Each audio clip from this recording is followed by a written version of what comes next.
पाकिस्तान एक ऐसा देश है जिसने संविधान बनाया तो है, लेकिन संविधान की पालना वहां पर नहीं हो रही है। इसको हम लोग एक टर्म कह सकते हैं कि संविधान तो है लेकिन संविधानवाद नहीं है। पाकिस्तान उन तमाम देशों के अंदर शामिल होता है जिसने संविधान की पालना कभी नहीं की है। अगर बात आए दुनिया के अंदर 8वें अजूबों को चुनने की, तो इसमें नंबर 1 पर पाकिस्तान रहने वाला है। पाकिस्तान उन तमाम देशों में से है जिन्होंने अपने संविधान को बार बार बदला है और अब तक 4 बार पाकिस्तान अपने संविधान को बदल चुका है। भारत के अंदर संविधान में संशोधन होता है, लेकिन पाकिस्तान अपने पूरे की पूरे संविधान को ही बदल देता है। हाल ही में क्या हुआ है कि पाकिस्तान के जो राष्ट्रपति हैं आरिफ अलवी साहब, उन्होंने ये आरोप लगाया कि मेरे फर्जी हस्ताक्षर जो है वो मेरे स्टाफ के द्वारा किए गए हैं।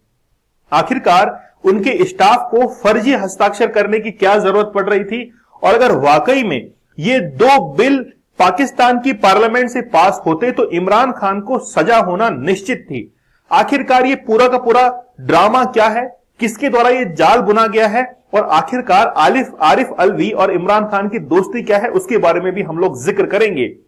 ये जो आप लोग मेरे पीछे फोटो देख रहे हैं, पिक्चर देख रहे हैं, ये बेसिकली आरिफ अलवी की है, जिन्होंने हाल ही के अंदर आरोप लगाया है अपने स्टाफ के ऊपर कि मेरे फर्जी हस्ताक्षर जो हैं वो किए गए हैं स्टाफ के द्वारा। 14 अगस्त को पाकिस्तान अपना स्वतंत्रता दिवस मनाता है, लेकिन अब तक पाकिस्तान के राष्ट्रपति ही स्वतंत्र नहीं हो पाए हैं अपने कार्यक्रमों को लेकर। ये कुछ नमूने हैं जिनको हाल ही के अंदर 14 अगस्त के दिन आप लोग देख सकते हैं कि परेड को जो है वो सलामी देते हुए हैं। क्या वो बिल है, क्या अमेंडमेंट है, उसके बारे में मैं जिक्र करना चाहूंगा। सबसे पहले देखिए, आरिफ अलवी साहब ने कहा कि as God is my witness, भगवान जो है वो इस बात के गवाह हैं, आई डिड नॉट साइन, मैंने कोई साइन नहीं किया है ऑफिस सीक्रेट अमेंडमेंट बिल 2023 और पाकिस्तान आर्मी अमेंडमेंट बिल 2023, इन दोनों पर मैंने हस्ताक्षर नहीं किए हैं। क्या था इन बिल के अंदर, सुनिएगा। पहले वाला बिल जिसको हम लोग कहते हैं ऑफिशियल सीक्रेट अमेंडमेंट बिल, अगर ये पास होता तो ये बिल उसके लिए था कि आर्मी की सूचनाओं को अगर कोई बाहर सीक्रेट आउट करता है तो उसको 5 साल की सजा हो सकती है। दूसरा बिल कहता है आर्मी अमेंडमेंट बिल कि आर्मी से रिटायर्ड कोई भी व्यक्ति राजनीति के अंदर आगे जाके सक्रिय नहीं हो सकता है। इन दोनों के लिए बिल था। अब अलवी साहब ये कह रहे हैं कि अलवी ने सोशल मीडिया पोस्ट में लिखा कि मैंने ऑफिशियली सीक्रेट एक्ट और आर्मी अमेंडमेंट बिल को मंजूरी नहीं दी है, मेरे स्टाफ ने मेरे साथ में जो है वो धोखाधड़ी की है। और ये पूरा का पूरा घटनाक्रम जो है इन्होंने शेयर किया है एक्स प्लेटफॉर्म पर। एक्स के लिए मैं आप लोग को बता दूं कि ट्विटर जो है उसका नाम चेंज कर एलोन मस्क साहब ने एक्स कर दिया है। अब अलवी साहब जो है उनका ये आरोप सही है कि गलत है, वो आगे आप लोग जान पाएंगे। आरिफ अलवी और इमरान खान दोनों आपस में दोस्त हैं और आपस में बिजनेस पार्टनर भी हैं।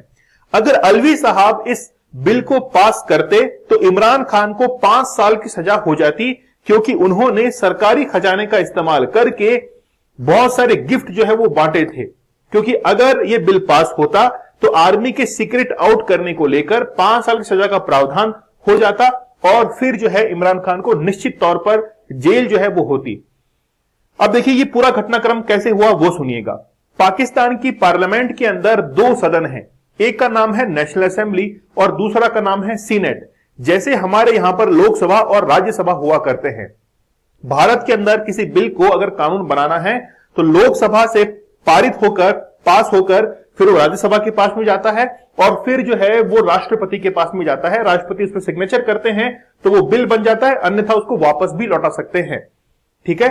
पाकिस्तान में क्या होता है कि वहां की नेशनल असेंबली से पास होता है बिल, फिर सीनेट के पास में जाता है और फिर राष्ट्रपति के पास में जाता है, और फिर अगर राष्ट्रपति मंजूरी देते हैं तो फिर वो कानून बन जाता है।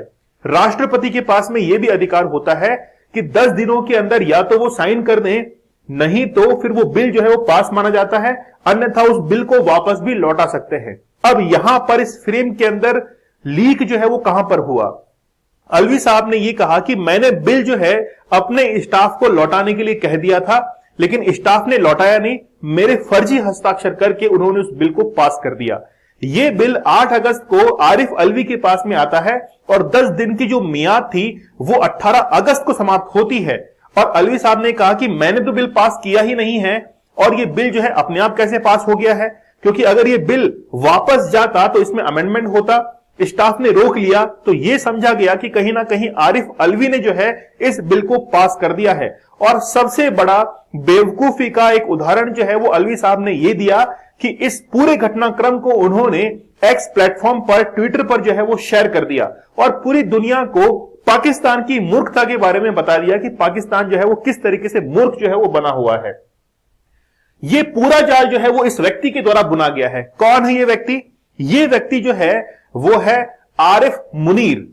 ये अभी पाकिस्तान के अंदर जनरल हैं और ये बताया जाता है कि इन्होंने ही उस बिल को जो है वो रोकने की हिदायत दी थी, रोकने के लिए कहा था, क्योंकि ये नहीं चाहते थे कि वो बिल जो है वो पास ना हो। ये चाहते थे कि बिल पास हो और इमरान खान को निश्चित तौर पर जो है वो सजा मिल जाए। तो ये पूरा घटनाक्रम था पाकिस्तान के किस तरीके से जो है उन्होंने असंवैधानिक तरीके से काम किया है और अपनी बेवकूफी का एक बहुत बेहतरीन नमूना जो है वो पूरी दुनिया के सामने रख दिया है। अब आप लोगों की इसके बारे में क्या राय है, मुझे आप लोग कमेंट सेक्शन में जरूर बताइएगा। एक बेहतरीन नॉलेज जो है वो मैंने आप लोगों के साथ में शेयर की है। अगर आप लोग इस चैनल पर नए हैं तो जरूर सब्सक्राइब कीजिएगा, एक बेहतरीन कमेंट करके मुझे जरूर बताइएगा। तब तक के लिए धन्यवाद, थैंक यू, जय हिंद।